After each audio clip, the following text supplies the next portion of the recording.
Saludos, mi nombre es Emilio José Álvarez Castaño y participo en este congreso con la ponencia que he titulado Aislamiento y metaliteratura en La Condesa Sangrienta de Alejandra Pizarnik. En esta ponencia voy a desarrollar los siguientes puntos. Vamos a comenzar con una introducción, después vamos a seguir con los datos biográficos más relevantes de Alejandra Pizarnik. Vamos a seguir hablando de la intertextualidad en su obra. A continuación vamos a hablar de los rasgos biográficos más interesantes de Erzsébet Báthory, la condesa húngara en la que está basada esta obra. Luego entramos ya en el análisis de la condesa sangrienta y llegaremos con ello a una conclusión.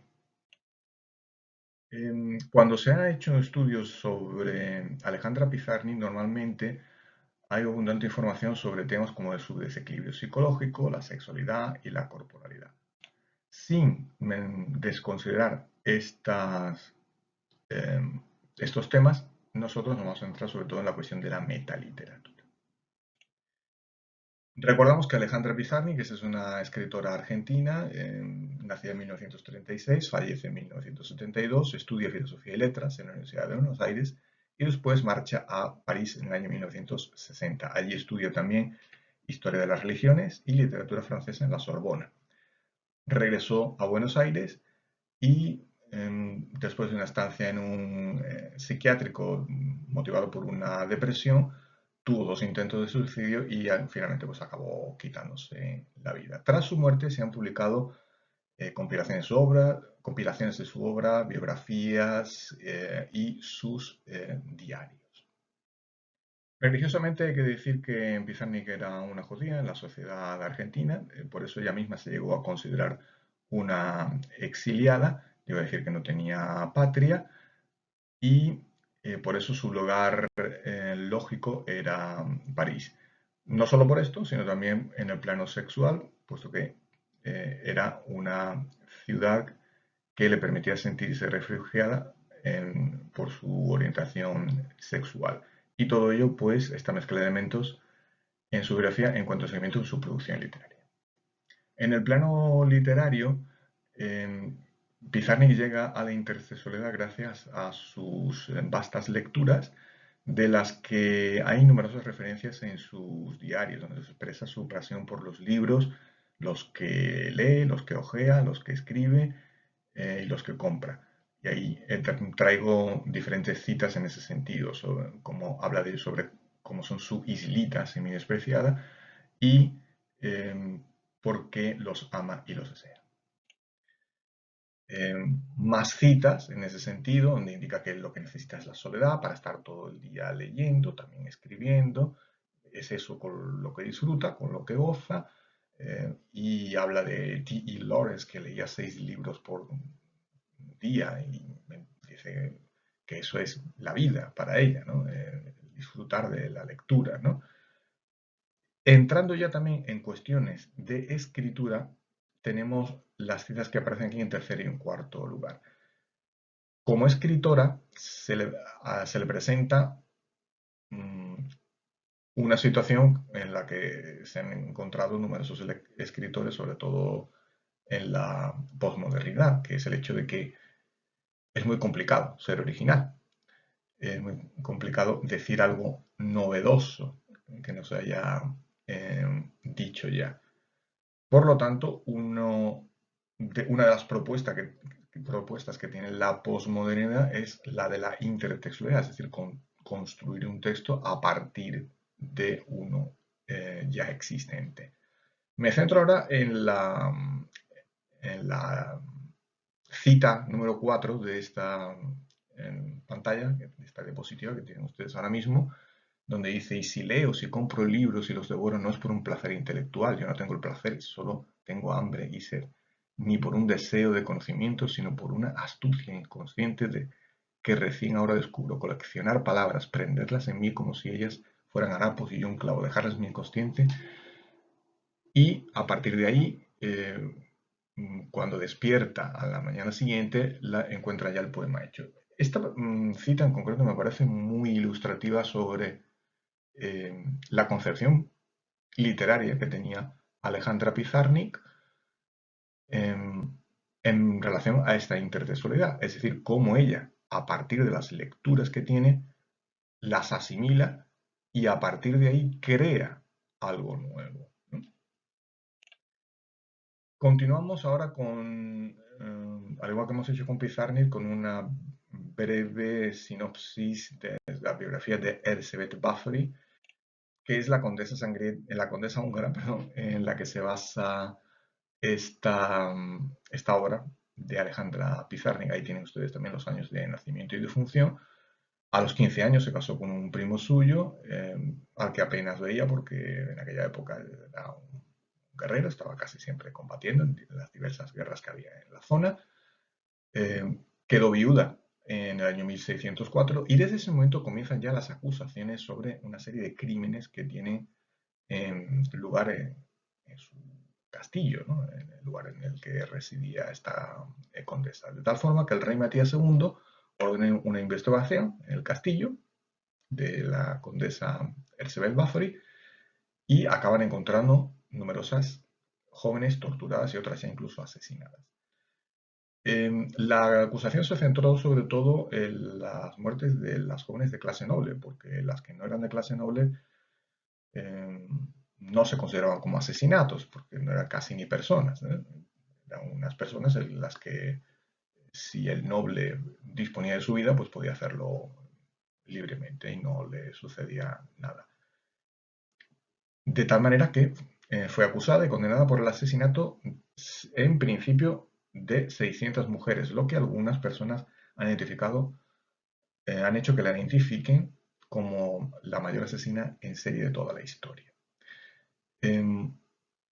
Las víctimas eran mujeres jóvenes de las que ella tomaba la sangre para bañarse en ella, porque pensaba esta condesa que bañándose en su sangre, en la sangre de estas jóvenes, ella iba a estar siempre bella. Se la condenó porque no se le podía asesinar a un noble en aquella época, a estar encerrada en su castillo. Taparon puertas y ventanas hasta que solo había un pequeño hueco para pasarle alimentos, hasta que pues ya en el año 1614 uno de los carceleros la encontró muerta. Entramos ya en el comentario de La Condesa Sangrienta de Alejandra Pizarnik. Antes que ella, la escritora francesa Valentine Penrose escribió Elizabeth Bathory, La Condesa Sangrienta, en francés, que se trata de una biografía novelada de esta persona. Y Alejandra Pizarnik toma como referencia esta obra para escribir La Condesa Sangrienta. De manera que, tomando como base, como inspiración, el libro, la obra de Penrose, ella selecciona, traduce y sintetiza distintos pasajes y los va transformando añadiéndole la prosa poética. La estructura que sigue es igual que la que le da Penrose. Hay una introducción y 11 capítulos. Los 4 primeros tenemos como una explicación, una descripción de los diferentes métodos de tortura que empleaba esta condesa, y en los otros 7 se habla sobre la historia de la vida de esta condesa. Se trata de un texto híbrido, en el sentido de que se combinan diferentes géneros literarios, como es el caso del ensayo, el relato, la prosa poética. De hecho, la propia Pizarnik se refirió a él como ensayo, artículo, libro, prosa, y la intertextualidad está presente aquí en las citas que presiden cada una de las partes, que aparecen al comienzo de cada una de las partes de la obra. En este sentido hay que destacar como otra referencia intertextual los cuentos de hadas, en el sentido de que la protagonista es de estirpe nobiliaria, hay un castillo, brujerías, crueldad, son elementos habituales de este tipo de obras. En relación ya a la diégesis, al argumento en sí, hay algunos autores que han puesto un tanto en duda que Elizabeth Bathory fuera la asesina de todas esas jóvenes, puesto que se trataba más de una conspiración o de unos movimientos políticos una vez que había quedado viuda para eliminarla políticamente.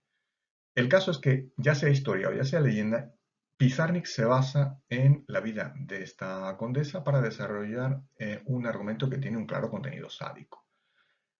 Y en este argumento hay una equiparación entre la muerte y el sexo, donde la muerte es una metáfora del propio lenguaje, con lo cual la belleza y la muerte se articulan a través de la escritura. Esta condesa no comprende muy bien por qué la condenaron, porque bueno, ya hemos dicho que para los nobles de aquella época podían disponer libremente de la vida de aquellos que no eran de su clase social, y utiliza esta violencia como una forma de escapar del mundo que la aprisiona. Y ese mundo que la aprisiona no es tanto el castillo, sino el miedo que tiene a envejecer. Por eso busca la sangre de estas jóvenes para permanecer siempre bella. En ese sentido tenemos un paralelismo con lo que piensa Pizarnik. Y aquí traigo otra cita de ella donde indica que tiene que tapar el fracaso de su vida con la belleza de su obra. Es decir, hay una identificación de la condesa con el monstruo interior que tiene Pizarnik. Bueno, traigo aquí eso es un dibujo que se hizo para ilustrar la condesa Sangrenta, en concreto la jaula mortal, que es una de las formas de tortura en la que la joven estaba en una jaula en la que la parte inferior había unos aceros afilados y al clavarse en los pies estos aceros, la joven comenzaba a sangrar y la sangre caía sobre la condesa, que podía vestir un vestido blanco y el vestido acababa rojo y la chica muerta en la jaula. Le añaden estas dos alas para simbolizar este deseo de libertad que tenía la joven. Así, la voz narradora del relato indica que estas muertes son de una belleza inaceptable, porque en efecto no puede haber una libertad absoluta a la hora de disponer de la vida de otras personas. Continuando con esta imagen, podemos decir que Pizarnik, al igual que hace la condesa, busca bañarse en la sustancia esencial para tomar esa fuerza vital que necesita para sus creaciones literarias. Y eso lo hace a través de un proceso de selección intertextual, donde va seleccionando lo que ella considera que es más oportuno para a partir de ahí generar algo nuevo. Por supuesto, dentro del campo literario, de la creación literaria, hay un límite aquí, y el límite es el plagio, ¿no? Concluimos entonces que la biografía y la obra de Pizarnik, por lo tanto, es necesario entenderlo, hay que considerarlas como unas claves para poder interpretar La Condesa Sangrienta en esta clave metaliteraria, que creemos que es la más oportuna, o al menos es oportuno leerlo de esta manera. Hay una identificación entre la condesa y Pizarnik en el sentido de que la condesa busca la belleza eterna, la eterna juventud, y Pizarnik busca la belleza literaria. Así, para que ambas consigan su fin, ambas consigan el objetivo, dependen de la fuerza vital que le transmiten otras personas. Pero también hay que pensar en los límites y en la validez de estos planteamientos, porque la condesa no respetaba las vidas humanas y en el plano literario el límite está en el plagio. Por tanto, Pizarnik defiende que su obra sea sumamente textual, pero también está el límite del plagio, puesto que no todo es válido en literatura. Eso es todo. Quedo a su disposición por si quieren hacer alguna pregunta. Gracias.